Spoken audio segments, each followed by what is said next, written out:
Nah, situ baru barakah. Jadi sejak daripada kecil Sultan Murad dia mengupah ataupun memanggil seorang guru yang terbaik yang ada di kota tersebut, guru yang terbaik. Tanya orang ramai siapa yang paling alim dan yang paling soleh. Tuan, yang paling alim dan yang paling soleh untuk mendidik khas anak dia. Didik khas. Dapatlah Syekh Ahmad bin Ismail Al-Qurani. Syekh Ahmad bin Ismail Al-Qurani. Sebelum umur 6 tahun.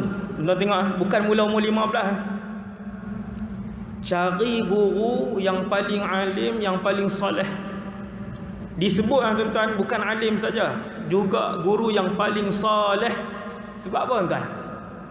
Semua orang alim soleh kah? Tak. Bukan semua orang alim itu soleh. Bahkan yang paling alim di atas muka bumi ni, antara yang alim atas muka bumi ni, iblis. Lebih alim daripada Jibril alaihissalam. Tapi soleh tak? Tak soleh. Sebab tu nak cari ni sultan ni, kita pun sama. Nak hantar anak kita guru yang alim, warak soleh, yang soleh, yang ada dua sifat ni, baru hantar.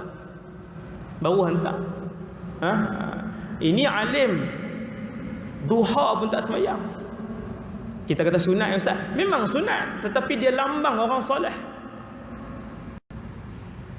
kan. Puasa sunat pun tidak. Macam mana? Alim saja tidak membawa kepada Allah Subhanahu Wa Taala. Ilmu sahaja tak bawa untuk sampai kepada Allah. Tak boleh tuan. Ilmu saja tak boleh. Mesti guru tu alim dan warak dan soleh.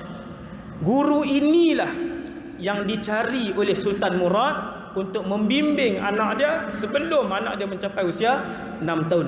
Umur 8, 30 juzuk Quran. Ada kita tuan sini, umur 8, 30 juzuk. Bungkus awal lagi. Memang tak ada. Tuan, sebelum 6 tahun dah panggil guru. Kita pun yang berkemampuan panggil guru murabbi khas. Latih waktu tu latih macam-macam lah. Latih Quran, menghafal Quran, menulis Arab kan. Al-Qurani lah, Al-Qurani yang paling masyhur gelaran dia Al-Qurani. Waktu sebelum umur 6 tahun tu anak dia masih lagi duduk.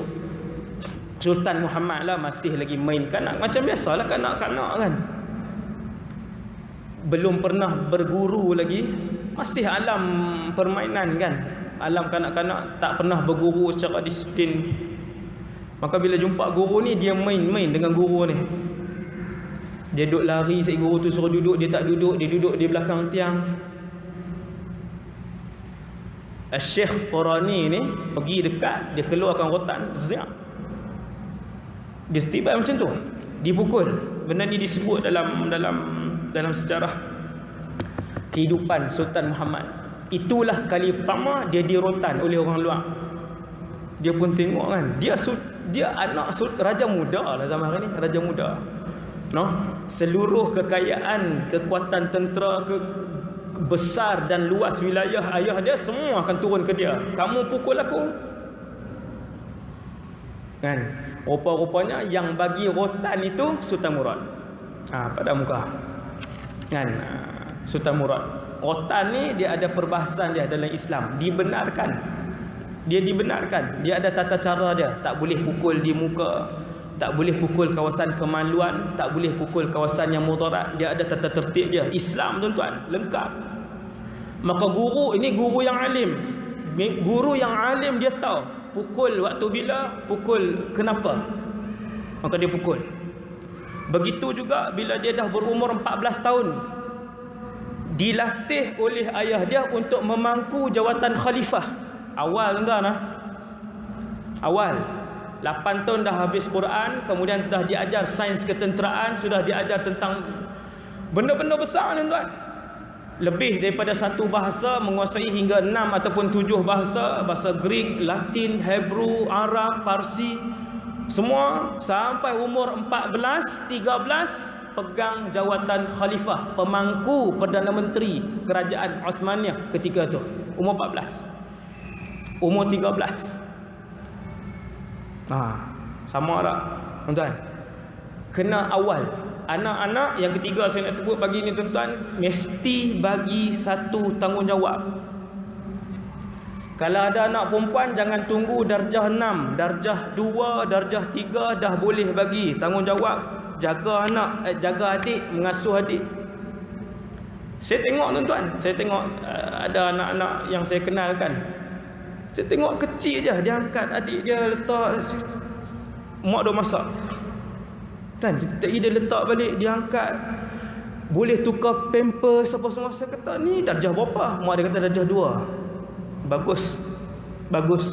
Wanita lah, kanak-kanak wanita. Darjah 2, tapi mak dia dah latih dah untuk pegang adik dia, mengasuh adik dia, letak dah salin pampers. Saya tengok, baru darjah 2. Bagi mandi adik yang lain, bukan yang bayi lah, bagi mandi dia bubuh dalam tu. Sekali dia buat kerja mudah, payah pula kan. Ni adik-adik yang dah boleh berjalan. Sekali kita tengok ibu dia kata panggil nama dia, bawa mandi. Kita tengok dia bawa adik dia. Darjah 2. Kita darjah 6 tak bagi lagi. Takut rosak kulit. Kan? Allahu Rabbi. Jadi awal, awal. Umur yang hari ni bila kita sebut umur 13, jadi pemangku yang membuat beberapa keputusan ketika itu. Memang dia buat keputusan. Buat keputusan. Ayah dia ke mana? Sultan Murad ke sebuah pulau untuk saya pun baca tuan-tuan. Ayah dia ke sebuah pulau ketika itu untuk bersul. Lepas ni geng tasawuf, geng sufi. Ni kerajaan ini yang dibid'ahkan oleh beberapa puak di Malaysia ni yang kata sesat. Ni kerajaan yang hebat ni, kerajaan yang bertarikat. Ini tuan-tuan boleh tengok dia punya cerita panjang dia. Mereka bertarikat, guru-guru dia sufi. Terutamanya Syekh Syamsuddin Al-Wali, guru sufi. Kan? Memang melatih, membersihkan jiwa, melatih untuk bagaimana bergantung dengan Allah Subhanahu Wa Taala. Ni guru ni. Begitu juga Syekh Syamsuddin Al-Wali ni, guru kedua dia. Lepas dia dah remaja, kalau guru waktu dia kecil, kanak-kanak, Syekh Qorani, guru yang ketika dia remaja ni, Syekh Syamsuddin. Satu hari waktu dia umur 20 lebih dah jadi khalifah, guru dia masih ada. Tuan-tuan, antara penasihat utama kerajaan Osmaniyah ialah ulama. Hari ini zaman menghina ulama. Satu ketika dahulu, sultan terhebat itu, penasihat utama dia 2-3 orang, semua ulama duduk di barisan kanan. Dia sembang dengan guru dia. Dia kata, wahai guru,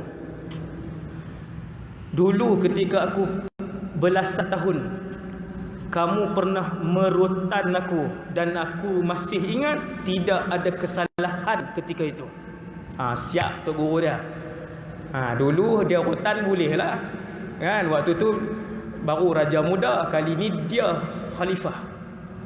Dia khalifah. Dia kata, wahai guru, dulu aku masih ingat waktu umur belasan tahun kamu rotan aku dalam keadaan aku tidak melakukan kesalahan ketika itu. Kenapa? Guru dia pun terus jawab, ya, aku sengaja merotan kamu ketika itu supaya hari ini ketika kamu menjawab jawatan khalifah, kamu akan bertanyakan soalan ini. Ini guru hebat lah tuan-tuan, bukan jenis guru yang tak ada misi apa, masuk pi buat guru yang ada, yang berfikir, yang dia tahu kenapa dia buat A, yang dia tahu kenapa dia buat B, yang dia tahu kenapa dia lakukan C. Dia kata, wahai Muhammad, dahulu aku pukul kamu dan memang ketika itu kamu tidak melakukan kesalahan. Kerana aku nak ajar kepada kamu, wahai Muhammad, sesungguhnya satu orang apabila dia dizalimi dalam keadaan dia tidak melakukan apa-apa kesalahan, kezaliman itu akan dia ingat sepanjang hidup dia. Tuan-tuan, orang kalau dizalimi, dia akan ingat betul-betul benda tu. Maka wahai Muhammad, apabila kamu sudah menjadi khalifah, janganlah kamu menzalimi sesiapa pun, kerana mereka akan berdendam dengan kamu dan mereka akan ingat kesalahan yang kamu lakukan tersebut. Baru dia faham. Baru dia faham. Jangan buat orang. Kita sekali je tuan-tuan, yang kita pukul tu sekali je, yang tak ada sebab. Dia ingat selepas 8 tahun, dia masih ingat. Begitulah sebuah kerajaan, kalau dia zalim, rakyat ni cukup ingat punya.